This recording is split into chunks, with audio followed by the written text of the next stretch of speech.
Welcome to another video from DIY Daily. We've got a new product from Topdon, the TC004 Thermal imaging camera. I've just put together a quick unboxing and a product review on the product.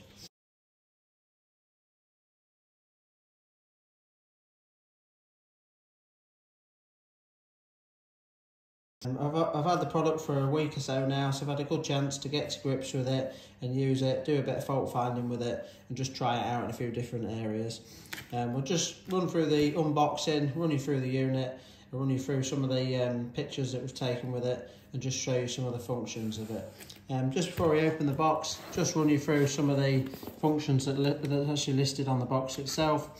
Obviously it's a high-res IR camera, 2.8-inch display screen on it. The temperature range on it is from -20 to 350 degrees, so it's got a really big temperature range on it. You can project the image into a PC and obviously analyse it on the PC. And then as well as actually taking photos with the device, you can actually record videos as well with it, which is quite handy, especially if you want to take a picture and send it over to a customer or same with a video as well. So, but just getting into the unboxing of it.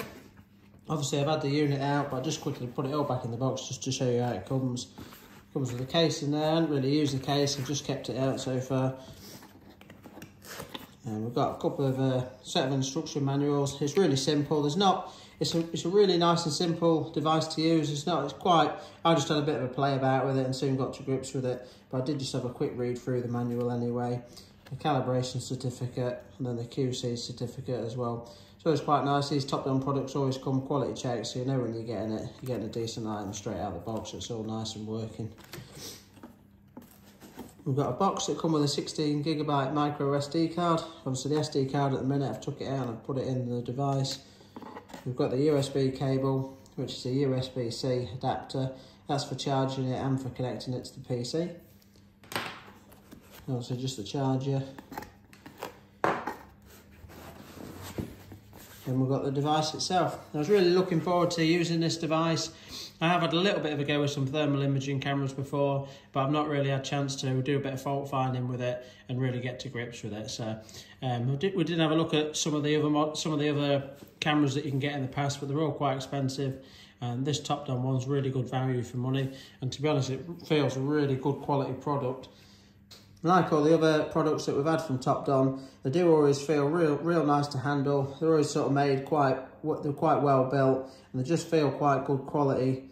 The actual, for sort of workshop use, it's got like a rubbery texture to it, but it's quite firm. It's got some sort of raised areas in the right areas obviously to protect the screen there. You can just see on the camera section around here as well, it's quite raised and it's sort of recessed in there, and just got a few like bumper bits as well just to protect it. Just looking around the unit itself, obviously it's got a trigger there. That's just for a press for taking a photo. You can press and hold it for doing video. On the actual unit itself, you've got the camera, two little sections at the top there. There's two little LED lights on there. It does have a tripod mount on the bottom. And then we've got the charge point and the SD card slot in the top there. So you can just see the cards in this one at the minute. And then other than that, the only controls that we've got, just to keep it nice and simple, simply just got an on and off button. I'll just turn it on while we're talking through it. You've got a back button, the torch button, and this button there just simply gets you to the gallery. But the main control panel there is just simply up, down, left, right, and the centre button just to select it for OK. We'll just let it load up. Once I've run through some of the functions on here, I'll run you through all the capabilities, what you can do with it. But I've not really had a thermo camera for workshop use before. Didn't actually know how much real use it would be, and I thought we'd only use it for certain faults. But once it's one of them tools that once you've got it and you realise what you can actually use it for, you start to use it quite a lot really for a lot of different faults. So but the main thing that we've really used it for this last week, just as luck would have it, we've had a couple of battery drain issues in. And battery drain issues, it's always a job that we've never really looked forward to. Sometimes they can be a right pain. But one of these cameras is really handy for battery drain. So I've actually got a Mini in the workshop that I've got some pictures of. I'll just show you some of them, and then we'll just show you the Mini as well, where it's actually got a drawer on it and you can just see one of the relays. It's been off sat in the workshop for about an hour, and once we go through there I'll just show you just how clear to see where the drain's coming from. But we're running through the functions on the device itself. So obviously at the minute, if we just press the gallery button there, it'll just take us to the full gallery where we've got all the pictures on there that we've took. I've took a load of different pictures. I'll run through them in a minute on the computer just so you can see them. I wasn't going to do too much using the device, looking at sort of a vehicle, because it's a little bit tricky to sort of hold the camera while looking at this, while trying to explain what it is that's in front of it as well. So I basically took pictures so we can run through them on the camera. But if we go back off that, obviously the torch button there, you just simply press and hold it, and that'll just turn the torch on. And then on the main menu, we've got some measurements on there. And basically, on the main screen, whenever you're looking at anything, you can turn any of these off. But we've always got the white sort of crosshair is what we're pointing the camera at. And on the top there, it'll tell you the temperature for where the white arrow is, which is obviously 17 degrees there. It automatically has the red one, which picks up the hottest area on the screen, and it tells you the max there. And then the green one is the coolest area on the screen, and again it tells you the minimum there. So it's always really good if you was looking at something you wanted to compare two temperatures. You don't actually have to point your white crosshair on one of them, then move it across. If you was comparing two that was it was like the hottest area next to the coolest area, it would just automatically pick that up. Or obviously if you were at the hottest area, say you had one pipe that was showing up as hotter, you could have the red would automatically be on it, and then you could just hold your white crosshair on the other area. But if you go in there on measurement, you can just turn any of them off. You just simply click on there and it'll just get rid of that. That's got rid of the hottest one there. Or you can just leave all three on.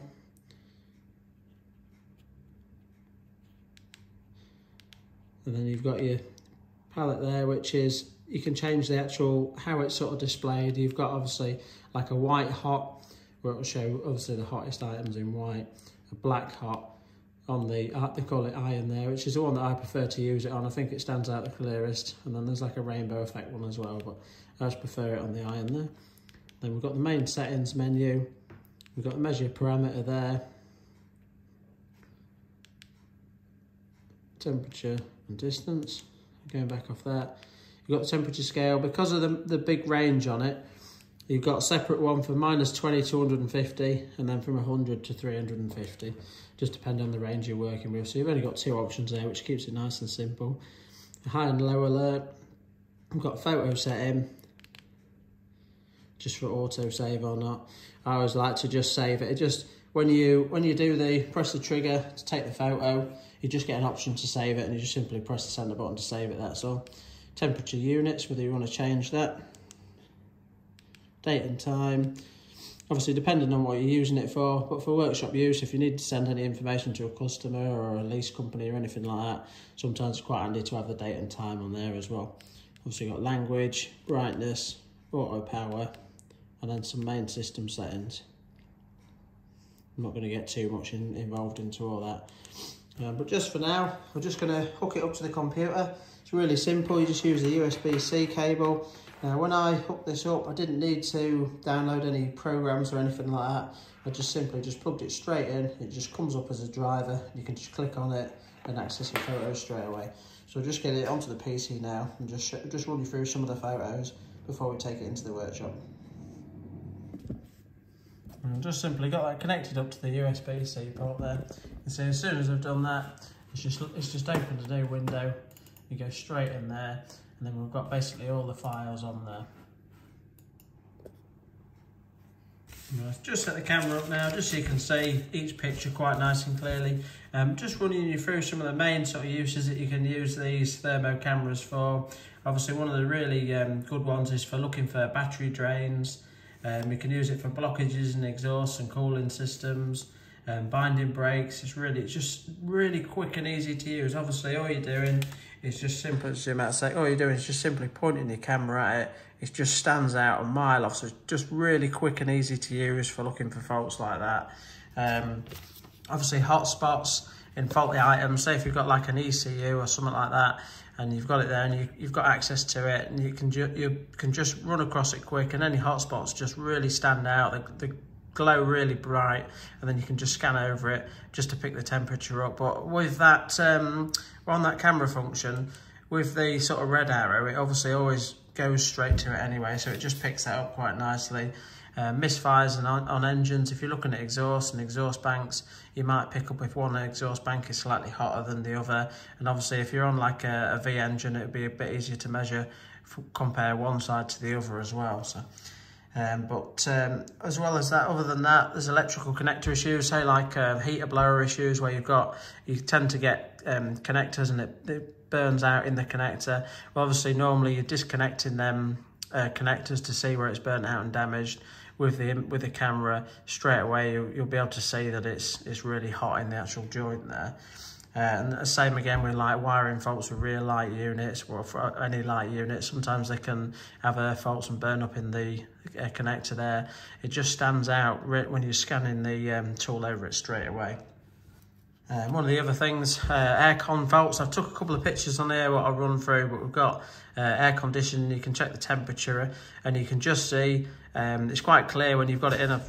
I've tried one on climate control earlier on, and you could just see on one side the temperature where the aircon was on, it was really low, but as I said, the temperature sat quite high on the other side. Heated seats and rear screens as well. I've got a couple of pictures of them that will just run you through on there as well. So, but as well as uses for the motor trade, it's actually really handy. I do a lot of DIY jobs at home, and it's really handy for, I've got a couple of pictures, like I just took this of a towel rail, but for wiring faults at home and for looking for heating pipes, it's really handy as well. But we'll just run you through these pictures now. We'll just zoom in, just talk through them a little bit as we do it, but just some basic pictures just to give you a rough idea of just how good it is and what you can do with it. But obviously, yeah, that's just a towel radiator. And obviously with a radiator, it's a bit similar to how you'd be looking at a car radiator where you can see if it's got any blockages or anything like that, and it's not actually flowing through any of the areas at all there. So I've just got a normal radiator on the wall there. And then this is a radiator that's actually in the kitchen at my house. The reason I put this one on is this is a tiled floor, but you can actually see really clearly that where the actual pipes are running underneath the floor, so it's quite handy for that as well. I didn't actually know, I've not been at this house very long, I didn't actually know that the pipes were running that way under the floor there. You can't sometimes when the pipes are under the floor you can feel it under your feet, but I never actually have done, and with that you can just really clearly see where it is. So that's just an extension lead with a plug socket, and obviously you can tell that that's actually powering something at the minute, whereas the other two aren't. Now this is a BMW that we've had in. This is actually a fuse board. Now sometimes when you're looking at the picture it doesn't always look very clear, but when you're using the device and you're holding the device right in front of what you're looking at and you know what you're looking at, it's actually really clear and easy to see. So that's a relay on a BMW fuse box where we've got a battery drain, and the car had been off for about 2 or 3 hours. Went to it and you can see this relay glowing. So it's not to say that the relay's at fault, but it really quickly points you in the right direction. You know that it's something that's running on that circuit, so it just gets you in the right area really quick. Just another one of the relay.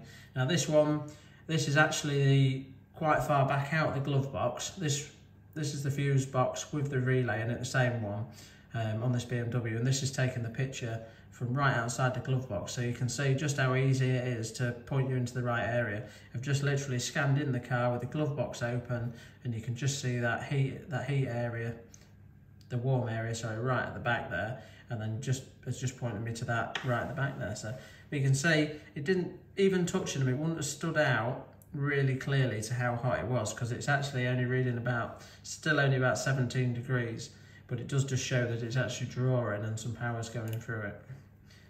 And this one's another relay and a mini. That was another drain fault where the relay was still live. So again, it points you in the right direction to where where the draw's coming from. This one's some brakes on just a little Ago. I just went down the road on road test. Just used the brakes a little bit and just come back just to sort of show you what it looks like on the camera. But if you're looking for binding brakes or anything like that, you can just quickly run around each side and just see what each side's reading. And that's all 4 wheels.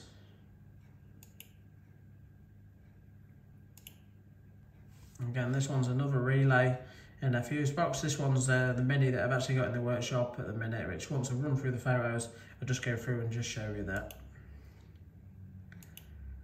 That's the same one. That's just an engine earlier on, and you can just see the turbo at the front there. Now this one's the dash on the Audi. I'd set the turn the temperature down on the blower, but I did actually turn the aircon in a minute. So just flick through a few photos just to when we had the aircon set a bit cooler. Right, that's it. So on this one now, I've got the aircon blowing out. There's 2 centre vents there, and you can see it's obviously really dark in colour. One actually pointing the camera at it. I was pointing there, which is where it's reading at 18.3. But you can see the green, the coolest area, has directly gone to the main vent there, which is showing at 9.5 degrees, where the cool air was blowing out. It's an under bonnet picture of the Audi there. Now this is the heater pipes at the back of the, you just took this just on the Audi again as well. Basically this is at the back of the engine. I've took a few pictures just to try and get it as clear as I could. But it's the 2 heater pipes into the matrix at the back of the engine there. The red is on the top one there, and just below it is the bottom one. You can see that actually the top hose is hotter than the bottom hose, but obviously I had the aircon on. It's obviously hotter as it's going into the matrix, and then it's cooler where it's coming out. So you are going to expect to see a difference there. But if there was a fault with the matrix and it was completely blocked, then obviously you'd be a lot cooler on one side compared to the other.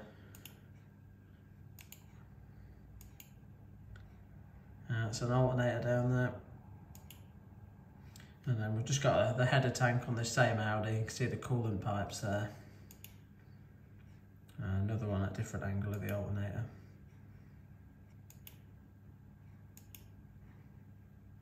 This one's underneath, looking at the exhaust.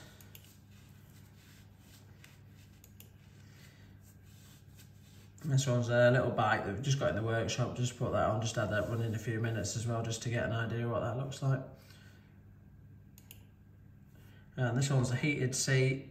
I was quite surprised how clear it come out looking at a heated seat on there. You can really clearly see just how well it displays that on there. Just from a different angle. Again. And then this one's the back of a Daihatsu 4-track truck, looking at the heated rear windscreen. You can just see there's only actually 3 elements working, so loads of them were faulty, which was really clear and easy to see. Obviously you can use multimeters to pick them up, but with the camera it's just really quick and easy. And then this was on an little Alpha Mito, and you can just see we've just got actually a couple not working on that one as well. So, but you can see how clear it is to see them. But that's all the photos that we've got stored on here now. Yeah, so just go through to the workshop now and just show you just quickly with it in my hand, just looking at the a relay on that Mini that I was on about earlier on, and I'll probably just flick that heated screen on the Alpha as well. But yeah, I've been really impressed with it. I didn't know how much we'd use one of these, but just seeing how handy it is for the looking for battery drain issues, it'll be really handy for that. And it's one of them tools, once you've got it, you'll start using it quite a lot for a few different things as well, especially for like binding brakes and stuff like that. It's just going to be really quick and handy to use, and it'd be nice to think that we might be able to use this to find and test a few units, like some ECUs and fuse boxes as well, for finding out where we've got any issues there. So I'll just get through to the workshop now and just show you it in action anyway.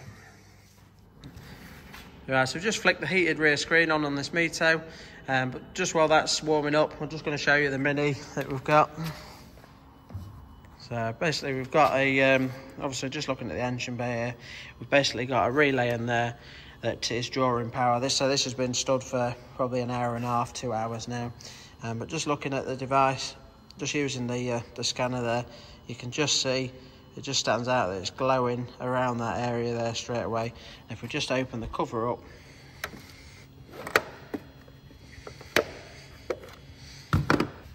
you can just see how clear that is on there. It's a bit hard to get it to focus on the camera. It seems to blur it a little bit more. It actually looks a lot clearer just looking at the screen without the camera on it, that's all. But you can just see you can see that the temperature on there is obviously 43 degrees, so it's drawing quite a lot. So it's obviously going to drain the battery fairly quick on that one. But you can just see how quickly that points you in the right direction, just looking at that with a simple quick scan with a tool there, that's all. I'm just going to pull that relay out now. Obviously it's not saying it's the relay that's at fault, but it definitely points you in the right direction that it's on that circuit, so we've got to have a bit of a look at this one tomorrow and just see where the drain's coming from.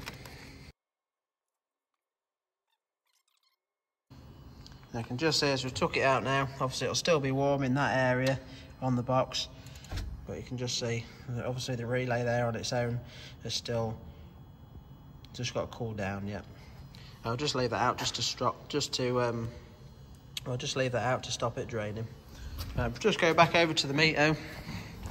I'll just show you the rear screen. There we go, you can just see how clear that looks on the camera.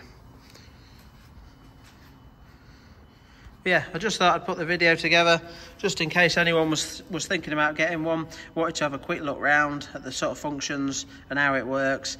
But for the money that these are, I'll put a link to them in the description below, which is definitely well worth the money. I've had a look at some others in the past. We did think about getting a snap-on one, but I think the snap-on one was about 5 times the price of this, and I have seen the snap-on one in use, and to be honest it didn't look no different at all to what this does. So you're definitely going to get the same sort of functionality for a fraction of the price. But now that we've got this, we'll definitely be using it quite a bit in the workshop. But hope you all liked the video. If you did, give it a quick thumbs up and subscribe to the channel. Obviously got some more product reviews on some Topdon items on there as well. But yeah, thanks for watching, and we'll see you next time.